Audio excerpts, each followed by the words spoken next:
Hello, and welcome to the Astoria podcast, where we're getting to know our neighbors and those who help our community thrive. I'm your host, Bree Matan. At the time of this recording, I was 4 months postpartum, and it was one of my first outings away from my baby girl and my first interview for the show. I met with Nieves, owner of Sexy Batch Baking Company. We sat down at Chateau Le Wouf, one of the many cafes that sell Sexy Batch cookies. Before coming on the show, I ask each guest to fill out a questionnaire where they share details of their life. I was immediately drawn to Nieves' authentic and thoughtful responses.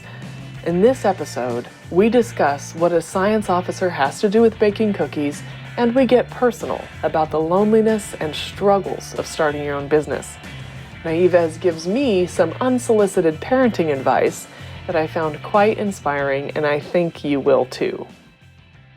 So on your questionnaire, you mentioned how much the Astoria community means to you and that you have ties to Dutch Kill's fitness. Mm-hmm. I can see that fitness is important to you, but in previous conversations, you mentioned that you don't like to call your cookies fitness cookies. Mm-hmm. Can you talk more about that? Gotcha. So the Queens community and fitness is important to me because of my baking.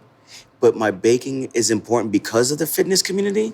They've worked hand in hand, okay? So my friend Hayden, who subsequently now is my science officer, right? And you think, oh, what the hell is a science officer? Yeah, I was gonna ask that. Yeah, it's so he's a doctor, and he helps me with ingredients. We do the macros for the cookies, work on sourcing good ingredients, especially for my fitness. I do have fitness-based cookies, right? So protein cookies. So what's the importance of using this protein versus that protein? What is the importance of using this sugar versus that sugar? So on, right? He can read the reports. I can't decipher those reports, right? All the studies and everything. That's what he does. So he can know, oh, okay. And especially, now with, all these fads, I don't know, a couple of years ago on fucking Dr. Oz, there was, raspberry ketones, and everybody's fucking buying these but they didn't do anything, right? But they were promoting, fat burning and all these fat things. But they were only shown to show a significant amount of improvement in mice. They were not tested on humans. Mm. But this fucking guy is touting all this shit because he's getting money from these companies, right? And then humans, us, because, we're lazy. We want to get the fucking quick fix of buying these things. But it doesn't make any difference. All these vitamins, all these supplements, they don't make a fucking difference. And we're just wasting money. So that's where Hayden comes in. He reads the science. hey, what about this ingredient? Or what about this thing, right? So he helps with that. We talk about the body and physical fitness all the time. He got me into CrossFit. I've been working out pretty much, since junior high school. I was a bodybuilder when I was younger. So I've always had a fitness background, I guess, and always active. But, in my late 20s, in my 30s, I kind of got away from that and just didn't do anything. Just the general malaise of, being in the 30s or whatever, right? Being an adult, not really putting the time and just finding other things. I fucking played Magic, so that took up a lot of time, and gaming and World of Warcraft and board games. So I was like, oh, why am I going to go to the gym? I'm just going to sit here more and play this game, right? I just want to say I play World of Warcraft. Yeah. And I just a side note, I got up to like a level 21 paladin, and I was like, I was a little sick on a weekend, but I literally started playing it on like a Friday night and played it clear on through to like Sunday morning. And I realized, I was like, I do not want to do this with my life anymore. So that's as far as I ever got. And I was like, I'm done. I'm done. So many nights I've played. I just recently stopped playing World of Warcraft. I love it. I love it. I could play it forever. Well, for me, I don't know, like if you were in a guild or like if you have friends. But for me, listen, the game is the game. I don't really give a shit about the game. Yeah. Right? But I got to hang out with my friends. Mm-hmm. By the time we were talking on Skype. Yeah, right? I didn't quite have a community like that, so maybe it would have felt different. Yeah. So like we're up like to 3 or 4 in the morning. I remember like, what were you, Alliance? Yeah, you had to be an Alliance, right? Yeah, because they weren't Paladins back then. Yeah. But Yeah, so like a lot of the games at night for me is just me fucking jumping around Ironforge, doing nothing, but just talking to people on fucking Skype and just having conversations Yeah. with people from California, from Oh, people from okay. fucking Australia. Yeah, I right? didn't have that Yeah, when I and I did still it. talk to some of them, right? But that's a big distraction, Yeah. right? So Hayden, one of my fitness friends, got me into CrossFit. Before then, I was like, oh, CrossFit is stupid. I just see those people doing dumb things because you see these people doing all these exaggerated movements. Pushing tires and Yeah, right? But also being very judgmental, Yeah. right? Like, oh, that guy's not doing that right. Oh, that's wrong. But being judgmental and not knowing where people are in their fitness arc, Yeah. right? So he got me into CrossFit. I love it. Not because of the CrossFit thing. I don't give a shit about CrossFit. I don't give a shit about strongman. I love lifting heavy shit because for me, strength is paramount. You can't lie when it comes to that. Like if I'm squatting 100 pounds and you're squatting 100 pounds, it's the same 100 pounds. Yeah. Either you can move it or you can't. Right? Right. I think that's a very good gauge of, things. So that's how I judge things and people and stuff. But, that's what I like. Yeah. So I'd taken a couple of strong CrossFit classes at CrossFit Hell's Kitchen. And then at the time, it was the prescribed diet at the time was paleo. Paleo was a big thing. So then I started researching paleo. And I think this was before I started Sexy Batch, right? Because when I started Sexy Batch, I was like, oh yeah, I'm just gonna make these cookies, and if people eat them, they do. There's sugar. I'm not fucking. It's a treat. Like I don't care. Right. Right? Like if you're not gonna, then this is not for you. But in studying paleo, right? What I've taken away from it is to be a better food consumer, Okay. right? To advocate for yourself, right? The food industry is very misleading, and they can't necessarily lie to you, but they put things in ways that is very misleading, and they lie. Almond breeze, almond milk. I think there's less than 5% almonds in that fucking milk. Are you serious? Yeah, look it up. Oh, wow. Look at the fucking container. What is the other 95% in that container? Water, probably. Is water, but also thickener, all these extra additives and things. And it's touted as wholesome and healthy and organic. Yeah. Organic is a word that's been bastardized. Oh, sure. Yeah. Right? Yeah. So in learning about paleo, it has taught me to be a better food consumer, right? So that's how you formulated your cookies. Yeah. So now with Sexy Batch, I work on sourcing local ingredients if I can, but wholesome ingredients, right? Organic if it's worth the price. There was a while in the beginning when I started Sexy Batch where I was paying for recycled, compostable bags, right? It's almost like 50 cents a bag. That's a large margin. Maybe it was like 42 cents, I think, a bag, right? But it doesn't mean anything because people don't compost. Yeah. You can't throw something that's supposed to be composted in regular garbage. You have to throw it into a compost pile. If you throw compost into regular garbage, it goes into a fucking landfill in a container. So it doesn't compost. So it doesn't do anything. So that's a waste of money. Sure. Right? Just to say a thing, but you're not making any actionable change. So that's what I mean by that, right? Yeah. So with that, I've learned that as Americans, we are inundated with sugar. There's sugar in everything. Sugar in fucking ketchup. There's sugar in your toothpaste. Why is that? Right? So I'm trying to cut back on the sugar.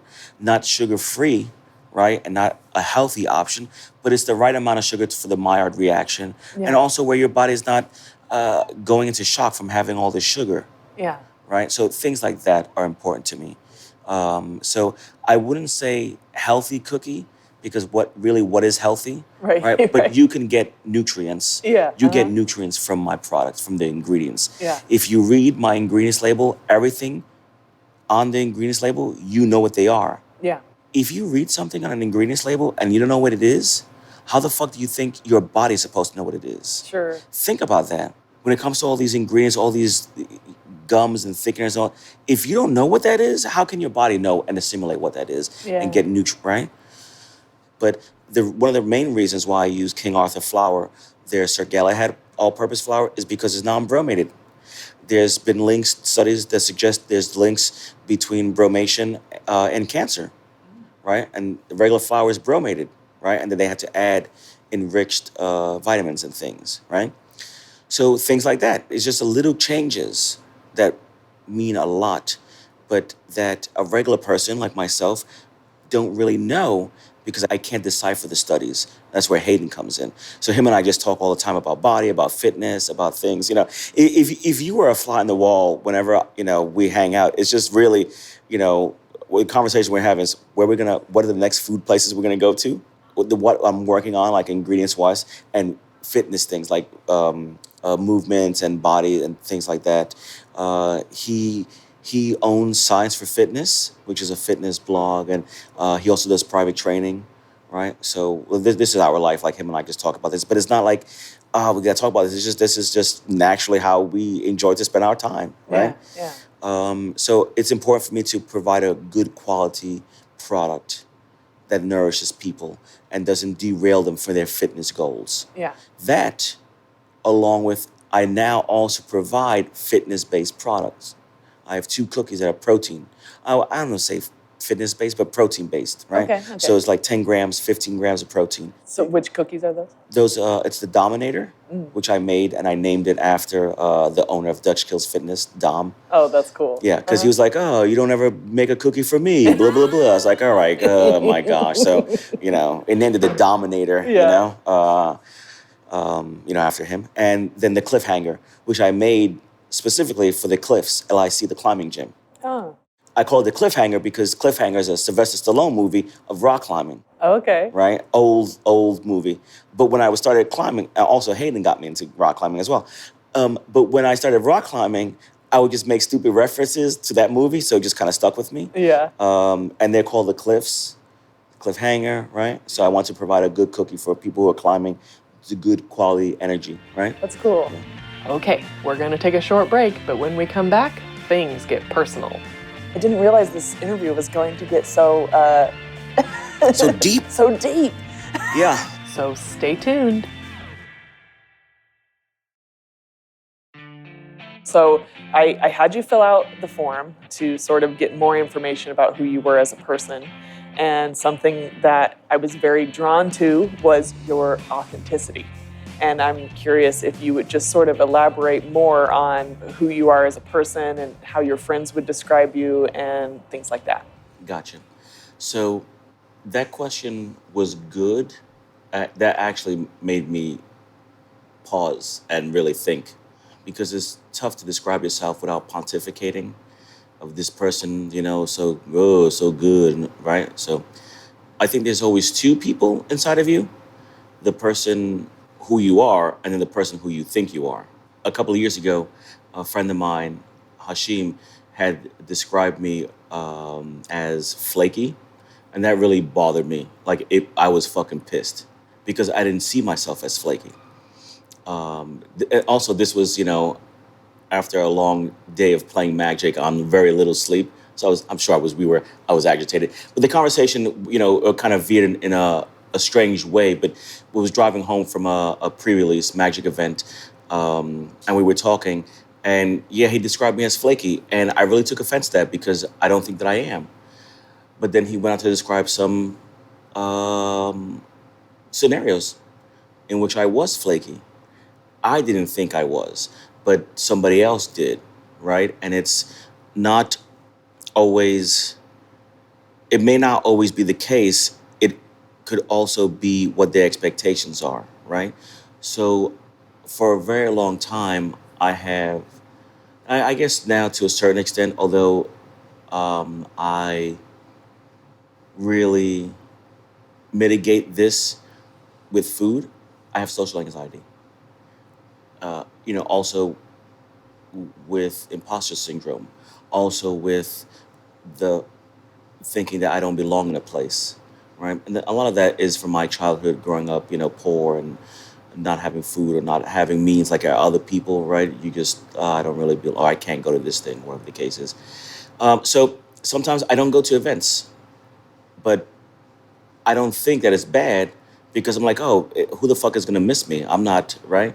But people do, and people look forward to seeing me, right? And subsequently, if people deal with this, people look forward to seeing you, right? So never think that, oh, my presence doesn't matter. If they fucking invited you, your presence matters. So to me, I didn't think I was doing anything wrong. And sometimes not showing up for group dinners or the cases because it's not me. It's the group. There's 10 other people. What's going to matter if I'm there or not? So he explained it to me and it made sense. And ever since then, I've really worked on not being that person. So now I am more open with my social anxiety. I also battle depression as well. So I'm more open and I'm let people know, hey, I'm having a rough day today. Sometimes holidays are tough for me. And I was recently, maybe like 2 years ago, I was invited to Thanksgiving dinner. One, it was a surprise that I would be fucking invited to that dinner because I didn't think this person really liked me so much, right? But she invited me to the dinner and I was really happy that she invited me. And at a separate time, I was like, hey, is there invite in earnest? Like, is that true?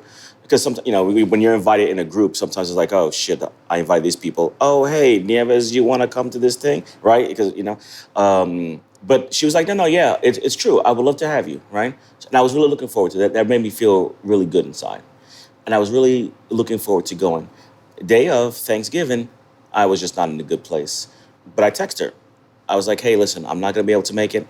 I'm not having a good day today. I've been having a tough go at it.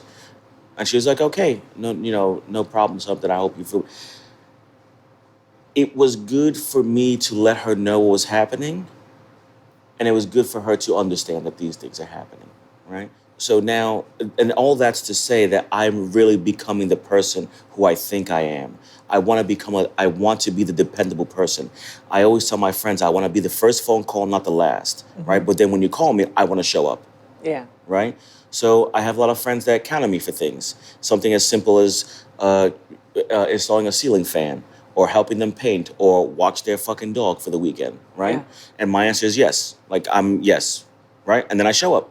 A friend of mine, Herger, recently asked me if I would dog sit. This over New Year's.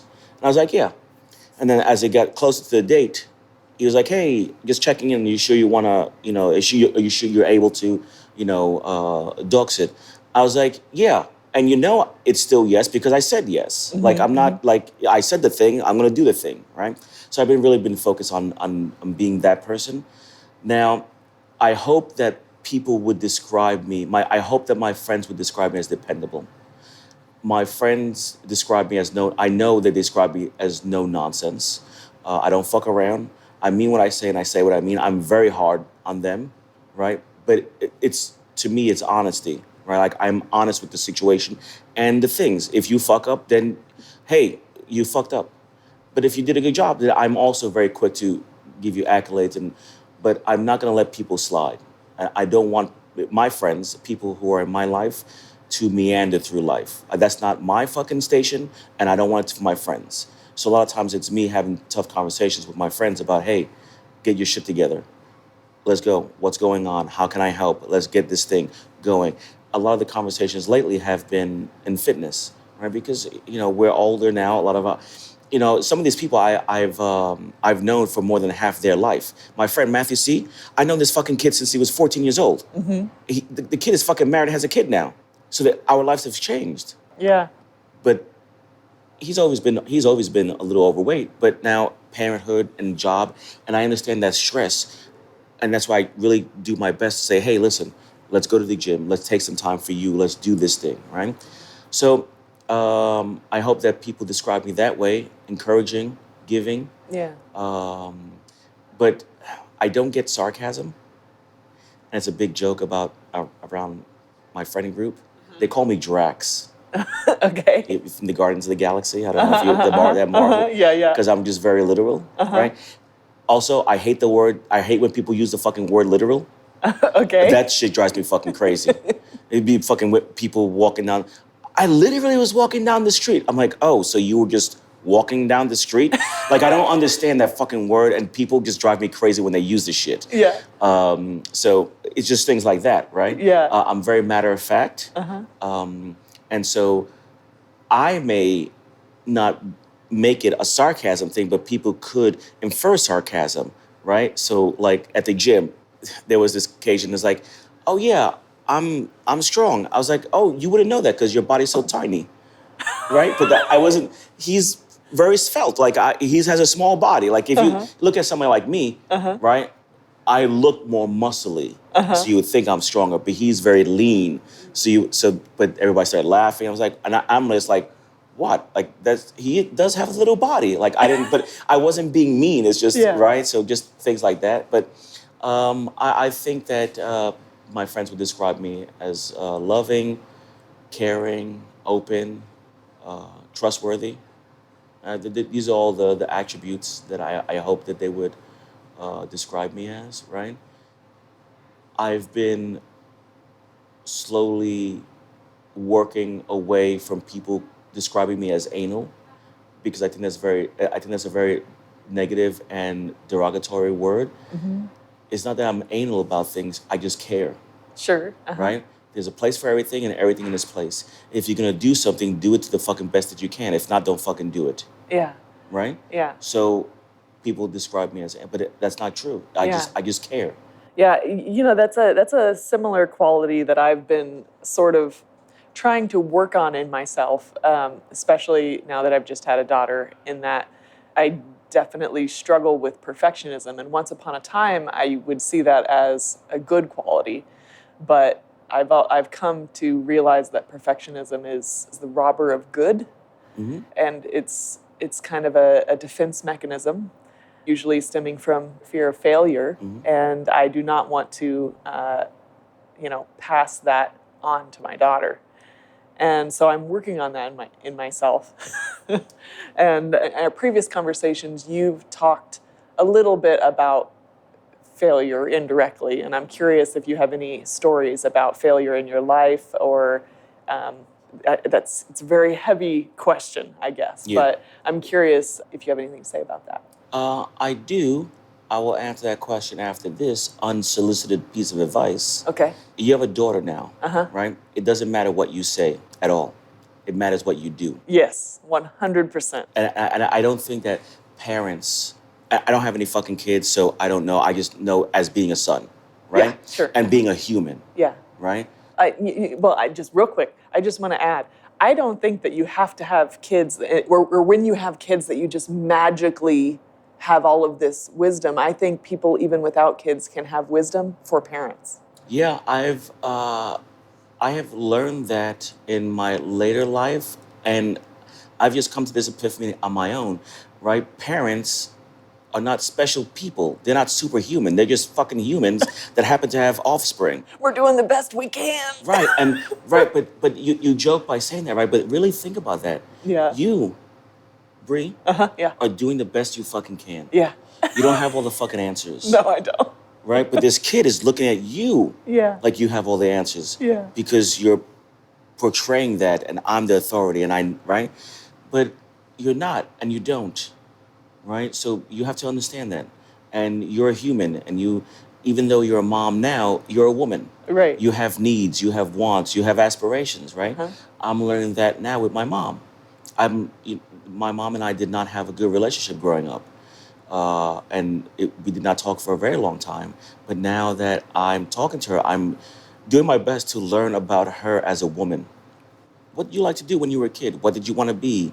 Who was your first love? Or what music did you like? Yeah. Things like that, right? Because it's just, also with that, dispelling a lot of the stuff like you did me wrong. You didn't. You did the best you could. It might not have been the best retrospect or the best thing for the situation or the best, but you did the best you could with the information you had. Okay? Yeah. Did you fall short on some things? Yes, or whatever the case is, right? But I think if children have that conversation with their parents and understand that, I think a lot of children would be less scarred and have better relationships with their parents, right? So to get back to the thing where, the unsolicited advice to you is to be the person you say you think you are, right? Don't worry about these things that you have to tell these kids. You want a kid to do well and to have morals yourself. Yeah. Don't talk about people. Don't shit talk people. Don't be conniving. If there's a point where you're like, oh, they didn't charge me for this thing, I'm gonna keep it. No, either shut the fuck up and don't say it. But if you told the kid, then you have to, hey, no, they charged me. That's stealing. Give it back. Yeah. Right. Right. I don't want my kid to be fat and unhealthy. Okay, go to the fucking gym. Right. You go to the gym. Modeling it. Yeah. Right? Mm-hmm. You want your kid to be musically inclined. So bombard the kid with different kinds of musics. Yeah. Uh-huh. Right? Brie, you as a woman, I don't know what music you're into, but there are music you're passionate about. Yeah. Share that with your kid. Yeah. Right? There's some parents like, I don't want my kid to be like me. Right? But you can show what you're passionate about. Right? And hopefully that passion will transfer to your kid. Mm-hmm. Right? And if you, and again, I'm going back to the fitness thing because fitness is very important. I think it's so important, especially in this day and age with, everything that's going on that's ailing us and mental health and things like that, right? If we go to the gym and if we're grateful and it's not like, oh, I have to go to the gym today. No, I get to go to the gym today because your body's in good health and you get to fucking enjoy your body as a playground, Mm-hmm. right? Mm-hmm. Then the kid is going to want to fucking do it because the kid is going to want to emulate you. Take the fucking kid to the gym. Just leave that motherfucker in the corner. He'll come to you when he wants to and learn things, right? You don't have to force him to do anything, but just show, hey, this is how you treat somebody, or these are good relationships, or this is this is how you get your body fit and do things, right? Right. I think that will go a lot further than whatever things you can say to a kid, right? If that makes sense, It makes a lot of All right, sense. there goes my parenting skills. No. It's very funny. I heard that this would be the case, and sometimes it bothers me, but I'm learning to accept it, is that everybody gives you advice on everything, especially other moms. A lot of it is unsolicited, and sometimes it's like, oh my gosh. If one more person tells me about mother's milk lactation tea, I'm going to lose it. Oh, gotcha. Yeah, okay. So I have no idea what the hell you're talking about. But also like this. Yes, I'm telling you in specific respect to parenting, right? But really, this is a blueprint for life. Yeah. Right. Yeah. Like you can't beat somebody down with your morals. Yeah. Right. Just shut the fuck up and do the work. Do the work. Yes. Be the person who you say you are, right? And that hopefully that will change people. Hopefully that will bring people around to your way of thinking, or maybe questioning their way of thinking, right? Because maybe your way is not the right way, but it's a better way maybe, but it's your way, right? But if you beat somebody down, specifically in this respect, there are a lot of people who order from Amazon. Mm-hmm. Right? But people complain about this wage gap and minimum wage and all these people. But they don't put their money where their mouth is because they keep ordering from fucking Amazon. Where you could just as easily go downstairs 2 blocks away and go to the local supermarket. Yeah. Where that makes an impact. Right. On your community, first off, because there's people in the community that rely on that job. Right? But also you're buying local produce and not from, a mega store, right? But they don't. I no longer beat them down for that. Yeah. Right? I just don't do it. And I don't take every opportunity that I can now to say, oh, you're so bad, you order from Amazon. No, I just like, oh yeah, I went to the farmer's market today. Oh, you went and right? So let them ask the questions and let them come to you, right? So it's the same way, because you could tell a kid, right? Do this, but if they don't see you do that, it's like that fucking old 80s commercials. I learned it from you, Dad. I learned it by watching you, right? I mean, that's so true. Yeah. Right? I mean, we always joke about that shit, but that's... Yeah, I guess maybe rather than put somebody down for ordering through Amazon, invite them to come with you to the farmer's market. And once they experience the joy of buying small. And hopefully the taste. Yeah. Right? Because it's different, right? I mean, then, you get to interact with somebody, right? But it's tough. Yeah. So, but this unsolicited advice, it's for people as a whole. Yeah. Humans. Yeah. right? So what was the other question? Sorry. Well, it was We got a little sidetracked. Sorry yeah, about yeah, that. we do. That's all right. The question was just like perhaps as you were building Sexy Batch, Oh, failures. failure, yeah, Gotcha. how that maybe has played out in your life, or Yeah, so I'm not, and I guess people could, my friends would describe me as impulsive. I don't, I'm not scared of failure. I do have a lot of friends who theory craft, and that's all they do, and they don't put anything into action, and they're still in their shit fucking life, in yeah, their shit job. Whereas I'm the other end, and I just fucking jump in, and the net will appear, yeah, right? So I've had quite a bit of money in my life throughout my life, and I don't want to say I've lost money because I know exactly where the money went, but I've spent money frivolously on a lot of things, right? sure, But when I'm alone with myself, if I'm taking a shower, if I'm in the restroom, if I'm, drifting off to sleep, I don't regret losing money. What I regret the most are relationships that I failed. That to me haunts me. That to me is one thing I actively try not to do now. I really work on being present with relationships and um, leaving a relationship better than when I found it, and how can I be of service, right? But understanding also that the failure is not a failure because it's just the information that I had at the time. I've been on my own since 14. I've had to learn how to cook, bake, come up with my own ethos to survive, right? And this goes to the question, about my life. Like, I've worn a mask for a lot of my life because of this person who I thought I had to be, right? And growing up in the 80s, one of the parts of that mask is power, right? Because if you're weak, you're going to be bullied and you're going to be taken advantage of, right? So power is paramount, right? Physical or otherwise. So a lot of that I had, and I would bully myself into situations and buy myself into situations because I've had more money than the people around me, right? But I didn't think I was doing anything wrong because that's what I saw other people doing and movies and things like that. But that wasn't who I was. That's not who I want to be. So with starting Sexy Batch, I've really, and this is before, I've started this journey before, but really with Sexy Batch, I really try to work on actively living the life I want and being the person who I want to be, with also being careful not to be somebody who owns a business, right? I'm this person not because I own Sexy Batch and I can't say a thing because then Sexy Batch has the repercussions, right? yeah, Is yeah, that right? I'm this person because this is who I am and this is what makes Sexy Batch good, yeah, right? There are a lot of things I probably think that are not progressive enough in the world, right? But this is who I am. If you buy my product or not, it's inconsequential to me, yeah, right? I'm gonna be who I am. Who I am today, will it be the person I am in 6 months? No, but hopefully, I would put myself in situations that allow me to change, right? And growth and a safe space to be able to grow and expand and learn different things. And my friends, they're really my friends because they allow me the safe space to work through these things. I'm having a hard time now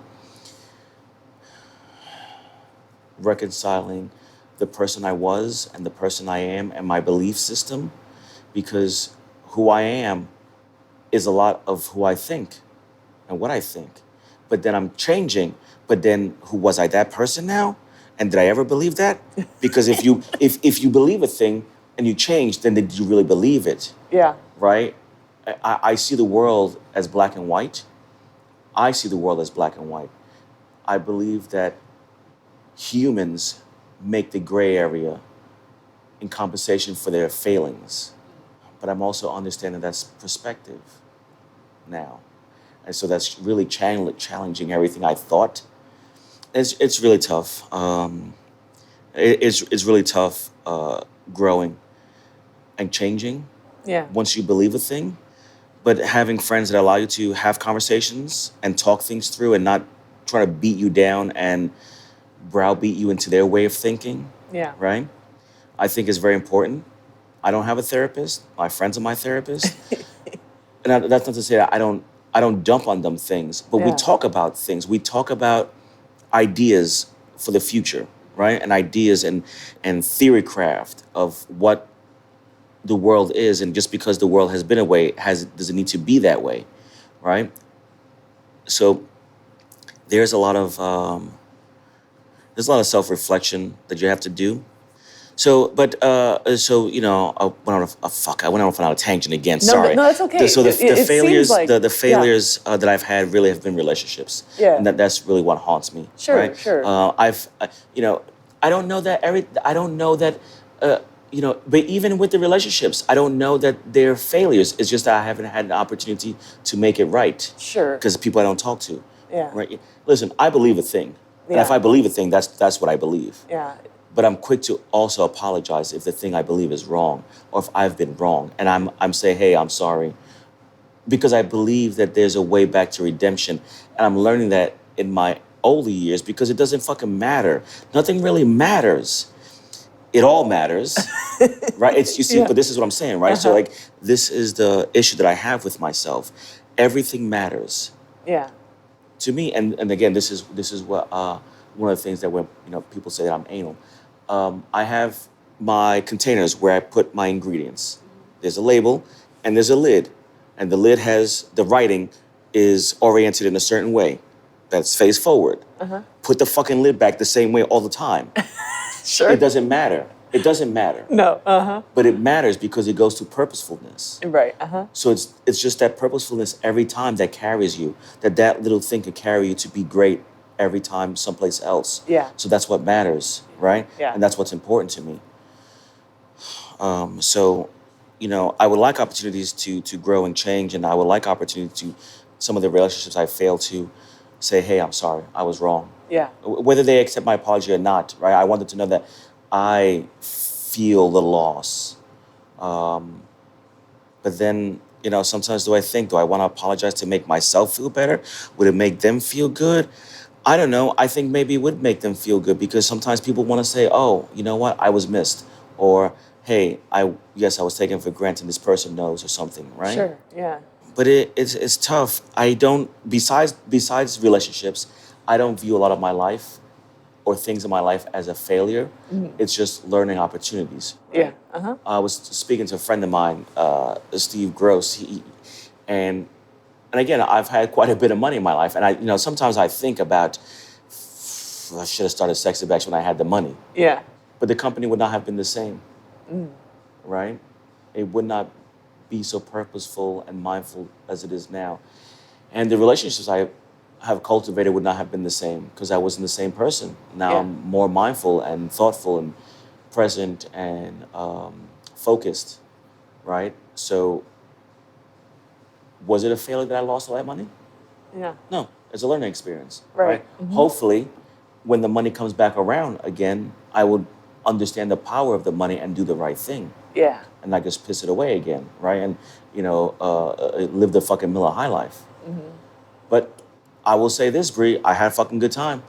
My friends around me had a good time. Yeah. Like I've really experienced life, Yeah. Yeah. right?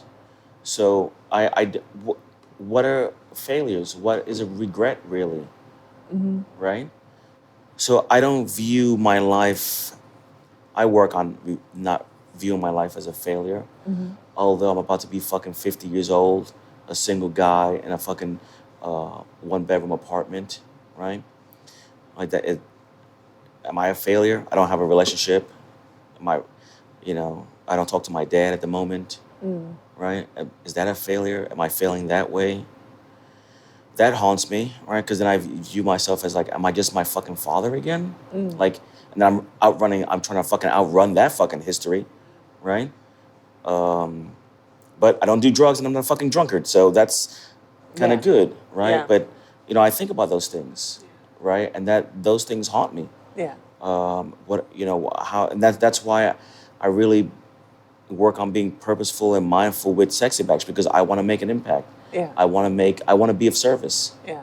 I'm gathering, it takes a certain amount of boldness to be authentic, and to move with that sort of intention. You're going to mess up, and you're going to get things wrong, and you're going to have to apologize, and it's incredibly hard. But at the same time, like, I think in working on those quote unquote failures, I don't know. I think that's when you get to the heart of the human experience, I guess. I didn't realize this interview was going to get so so deep. so deep. Yeah, real shit. I think these are the conversations that matter, and like the whole purpose of, I didn't want to start a podcast that was like, here's a small business and they sell these things, you should buy from them. Like, I don't want to listen to a podcast like that. Listen, I always tell people, and I think it's important. Are my cookies the best? No, they're good cookies. I stand by my product. I do. I am fortunate that I don't need parlor tricks and gimmicks. Right? My product stands on its own. But there are also other good cookies out there, right? What separates me, I think, is these conversations, right? It's the purposefulness behind the product. And so, listen, if we don't talk about the cookies, it's inconsequential to me, right? Because hopefully somebody will resonate with me and my story and be like, oh, and they will try my product because, like, oh, I like what this guy's about and what he wants to do, and support because of that, right? I think that's why people support me. Not because there's, like, I sell my cookies at Chateau Le Wolf, right? There's other options there, but I'm here. Whenever I make deliveries, I give out free cookies. I talk to people. I relate to people. You see, like, I give hugs. I talk to, right? Because and all the customers knew you. I think a minute ago a lady was asking you about red velvet cake or something. Yeah, like people, right? So we have conversations. Like, people know me. Yeah. Right. So that's important to me. But it's important to know what the people behind the business are doing with your money. What do they want to do with your money? Right. I want to make a shit ton of money. Yeah. Because I know it's out there and I know I can. But I don't want to make the money so I could Scrooge McDuck the shit. Like, I want to do it to have a better life for me and the people who I'm in contact with, right? I want to change the world through food. And people need to know that. And either people will resonate with that or they won't. The people who see the value in my product, those are the people who matter to me. The people who don't, they don't matter to me. I'm not trying to sell them something. They're not on my radar. I'm not for everybody, right? And that's another thing that's important also. It's relationships. Like, I'm not trying to sell somebody a product. Yeah. I've known Natasha well long before she invited me to be at Chateau Le Wolf. Yeah. Right? I was disappointed I wasn't invited earlier, but that's the pride, right? I deserve this thing. Why not he, right? But that's just pride, right? Yeah. But I was invited at the right time, in the right situation when she was open to it. Yeah. Right? And this relationship to me has been invaluable. And I hope that I've added value to her shop and her life, right? Because this is her life. As a small business, it's really hard to when people ask me, oh, Nieves, how you doing? It's hard for me to say how I'm doing without describing Sexy Batch, because we're one and the same. Yeah. Because if Sexy Batch is having a good time, I am. If we're struggling with money or things are like, I'm stressed out. Yeah. But Natasha has always been super dope. She's about the community. She's in the community, right? And I always tell her, every time I see her, I'm sure she gets, it's like, okay, Nieves, I get it. But, I always give her a hug every time. I always thank her. Yeah. Right? Because it's the relationships that carry us. It's not about the money. Right. It's hard for me to describe the successfulness of my business and not describe money in this day and age, right? But to me, a successful business is our relationships. I met somebody at Solace. I did an event at Solace, and I gave out my business card to this young lady. 3 years later, she was working at Nike, and she messaged me, would you like to do something here? I'm working at Nike now. Dude, that fucking blew my mind. Yeah. 3 fucking years later. Yeah. I don't have any relationship with her. I has not spoke to her. I don't even know if she follows me on Instagram. Yeah. Right? But she's like, hey, yeah, I've had your business card in my wallet for the past 3 years, and I'm at Nike now. And I'm like, that means something. That to Yeah. me is a success. You must have made an impact. Yeah, that to me is a successful business, right? If you do the right things, the money will come. I'm not chasing money, Yeah.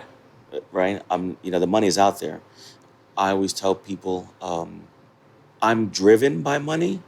I'm not motivated by money, right? Can you understand that? Can you really like Well, expound on visualize? it. Expound on it for me. So I want money because we need money to live, right? But money doesn't dictate my actions, right? I'm not making my decisions because of money. I'm not trying to sell you a cookie. I'm trying to relate to you and as a person and be here and be present. And if that resonates with you, then you will support me. And if it doesn't, then that's fine. But that's inconsequential to me, right? Maybe that's why I'm not further along in business. But I'm not trying the hard sell for Yeah. people, Yeah. right? Yeah. Like Well, there's value. There's value in carrying my product. I add value. Yeah. Right now here at Chateau Le Wolf, I'm the number one seller. Oh, that's great. I'm not saying that hyperbole. I didn't make that fucking number up. Their web designer told me Oh, that's the great. other day. Yeah. So that means something. Yeah. Not only for me, but that means something for Natasha, Yeah. right? Because that's money. That's a relationship, Yeah. right? I'm adding value, right? So I understand that, and I understand the value that I add, right? And the other party needs to understand that value. Yeah. But that value could not have come about if it weren't for relationships. If I tried to hard sell her every time I saw her, then she'd be like, "Oh, it's fucking Nieves. She'd What be is so it?" exhausted. Yeah. Right, but I didn't even mention anything to her. She was like, "Hey, we should get your cookies in the shop." I was like, "Okay, sure," and she never followed up. Yeah. Right, until one day she did. Yeah. Right, Yeah. and then it hit off, and again I always tell her I always give her a hug. I always take time to say thank you so much, for being here. I'm so grateful for being here. This is like one of my largest accounts. Yeah. Right, and I'm so grateful for being here, and not only because of the money, but also the relationships. Like I understand she knows that I care about this place. Yeah. And I know that she knows that she sees me care about this place, right? Like it's such, and I give And her a I'm hug. grateful she let us record here. Yeah, exactly. I give her a hug every time. I give her a kiss, and like every time I tell her, dude, I really stop. And she's always busy and like hustling, like fucking beaches. You know what I'm saying? I stop and I'm like, hey, listen, thank you. And I tear up every time. Yeah. Because it means something to me, right? And that's what I want. I want the relationships. Yeah. Right. I want to be the person that the person counts on. Right. I don't want to be like, oh, this guy's trying to sell me something. No, I want you to be proud that you have my product in your shop. Yeah. Because it means something. Yeah. Right? Yeah. You mentioned that starting Sexy Batch, you did it for your soul. Can you talk a little bit about that? So when I started Sexy Batch, I was in a place in my life where I was making a lot of money previously. But then the recession happened in 2008, the housing collapsed, the market in the music industry changed. A lot of stores closed down, no more CDs, right? And previously I was in the music industry. So I was just wondering, what the fuck am I doing with my life? Not really making an impact, not really having a purpose, feeling that I'm meant to be great at something and do something great, but not knowing. And I had money enough where I didn't worry about things, day-to-day things, rent or going out or, at all, right? If I wanted something, I would just get it. And that's good life, right? But there's also a dangerous comfortability in that kind of life because I think money robs you of your ambition. Because you have money, what do I need anything? Yeah. I don't need for anything, right? There were a lot of nights I would be watching Grey's Anatomy and crying. Really, seriously crying. Oh, sure. Yeah, because it hits you. It hits you. Yeah. Some of the things, but also like, what am I doing in my life, right? And there's the scenarios also to induce those crying moments, right? Yeah. I'm just wondering what I'm doing with myself. I was fortunate. I met a friend of mine now, Lauren. She got my first job in the film industry as craft service. And since then, that job gave me the confidence to say, oh, my food is good. Because I've always had people in my life like, oh, your food is so good, you should start a business, all the time. But I didn't really take it seriously because what I thought is like, my food is not really good. I'm just a better cook than you. Like, what the fuck do you know? Yeah. Like, I'm not great at anything. But apparently I am, and I was. So I did that film job, and then I incorporated, and it's just been a wild ride ever since. I started with cookies because I started out of my house, and at the time, cookies weren't getting the fame that it is now. All these cookie places out there, which they're not really a lot of cookie places, just the same fucking cookie that everybody's just trying to copy, the Levain cookie, right? So everybody's just making that fucking thing. But at the time, it was cake pops were a big thing, right? And I was like, I'm not fucking making cake pops. Yeah. And those little Baked by Melissa cupcakes, right? Okay. They're like little tiny cupcakes. You see them all around the shop, all around the city now. There's like a little pop-up for Melissa's cupcakes. Oh, okay. And so I started Sexy Batch with cookies in mind, but knowing that cookies were not the thing, right? Like I had to start someplace, but Sexy Batch is not a baking company, or I'm not a cookie company. I have so much more plans for this, and so many more things I want to do with life. I think of it more as a movement, right? I want to create a school for inner city kids, teach them how to learn how to cook, clean, something as simple as wash clothes, right? Finances, life skills, right? The way I describe it is home ec. I want to own a farm. I want to teach people how to farm. I want to learn how to farm, right? I want to do secret parties. Whereas if, let's say you're on the mailing list, right? You get email coordinates and you show up and there's a pig roast happening and you're a part of that. Sounds so cool. Right? Yeah. Yeah. It sounds cool, right? Yeah. But I want to do that for people, right? And give back and do things. Whereas no cost to you, but if you're on the mailing list or if you're a part of the Sexy Batch Bakers Club, let's say, then you're in the know, right? Yeah. People who've supported me, I want to give back and support them, right? And give them experiences. The Sexy Batch Baking Company is really about experiences, whether it be eating this cookie, sharing cookies, getting a gift from the cookies, right? It's all about creating experiences and memories. And that's what I want to do with my product. My product right now happens to be cookies, right? But, in 5 years, it could be a school. Yeah. And that's, again, experiences, memories, right? 5 years from that could be these private events that I want to do, right? And then that on its own, it's a fucking event. Like, how awesome. Listen, my pig roast and barbecues are legendary as it is. Imagine if you were just invited to this random thing and showed up and there was this awesome thing happening. Oh, man. Like, that's a story. Yeah. Right? Yeah. Like, it's just, I just want to live stories. Yeah. Right? So that's why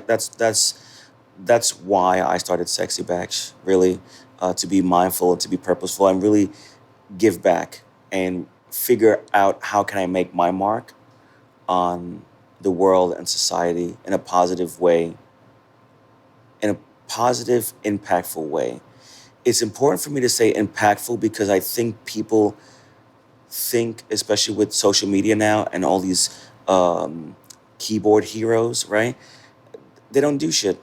Just because you shit on somebody else on Twitter because they don't have the same belief system as you don't change the world. Yeah. You just contribute to the shit that's in it, right? Why don't you make actionable change? There are people in my life, fucking white people. White guilt, all this shit. Like, okay, sure, what white guilt, right? But what does it do for you? Yeah. Sure, you donated $1,000 to BLM. But what does that do? You did the easiest thing possible. You make money, dude. $1,000 don't mean shit to you. Yeah. $1,000 to me means something, Yeah. right? Because that's a lot of money. Yeah. $1,000 to you, dude, doesn't mean shit. You want to make change? You want to be impactful? Why don't you donate your time to Big Brother and Big Sister? Yeah. Why don't you donate your time to local councils in your area to actually affect change? Yeah. Start within your community, Right. on the ground level. Yeah. Yeah. Right? For me also, I would like to run for office at some point. But that's after I get my shop, right? Once I'm in the community. Yeah. Right? But with this podcast and this interview, I will give the inspiration for somebody else to start a business. And hopefully they will see some of my obstacles, not failings, right? But obstacles, right? And learn from them and know that they're not alone. Because having a small business is very isolating. And it's very lonely. because you're doing the work at 2 and 3 o'clock in the morning when nobody's around and nobody's watching, and that's the time that matters the most, right? And you get your friends that doubt you, even your friends, and you're just like, how can? But it's because people have small minded. It's because they're also afraid. They don't want to take fucking chances. It's scary, right? But no, do it. Fail at everything. Yeah. I don't know how old you are, but whatever age you are, you're young. 38. Yeah, you're young still. I don't know. Fail. I feel pretty old. No, you're still young. Fail at everything. Yeah. Try all the things. Reinvent yourself. Do shit. Yeah. Because it's just an experience. Don't let the person you have been be the person you need to become. Yeah. You can change who you are tomorrow after this, walking out of this interview, right? Be that person. Do things, right? So hopefully I'm able to give encouragement to people. That's why I enjoy doing interviews and write-ups and, news and whatever, publications I could get into, is really just to share my story and just to give encouragement. I'm not, I don't want to be a fucking mouthpiece for Sexy Batch and cookies, right? Hopefully my story gives you enough like, oh, what's this? And then you will want to learn more about the cookies and hopefully spend your money where your values are. Yeah. And hopefully I have provided some sort of value, and not just in the cookies, but hopefully I provide value in this conversation, right? And in the community, yeah. I think you do, or I wouldn't have asked you to be on the show. Right. But you see also the people, right? Like it's the community is important to me to do things, to be of the community, to make an impact. But if I could just give encouragement to people and just have people not be scared, right? Yeah. That would be the best thing I hope that people could take away from this. Yeah. I appreciate you taking the time to talk with me and being you. You're great. Oh, thanks. It's good that you do these stories, also because you give of yourself as well in these stories. I'm the one talking, right? But you're giving of yourself at the time and everything. And I think that's important. I think it's important to always give first. Yeah. Well, and I think about, the legacy that I will leave for my daughter. And, it's almost impossible to always have every conversation. Like I lost my mother in my 20s. And it was just at that pivotal time where you're like really getting to know your parent as a friend more than a parent. And, so I think about all the conversations I didn't get to have with her. And I hope to have those conversations with my daughter. But like in conversations with people, you learn a lot. Similar to what you were saying in your unsolicited advice, which was very good advice, that you live your life and that's how your children learn, by watching. And something that draws me to you is that you are a very authentic person, unapologetically authentic. And to hear you speak about that, that's a value that I think would be important to impart onto my daughter. So I appreciate you sharing that. I appreciate you reaching out. Sexy Batch cookies can be found all over Astoria in fine establishments like Compton's, Coffee Ave, Dutch Kills Fitness, and Chateau Le Wouf, to name a few. Or find them online at sexybatch.nyc. I want to thank Natasha, owner of Chateau Le Wouf, for letting us record at her shop. And I want to thank you for listening. I hope this show inspires you to get out and meet your Astoria neighbors. The Astoria podcast is recorded and edited by me, Bree Matan. To show your support, please rate and subscribe, which helps bring the show to more ears within our community. If you would like to be on the show, please visit AstoriaPodcast.com to learn more.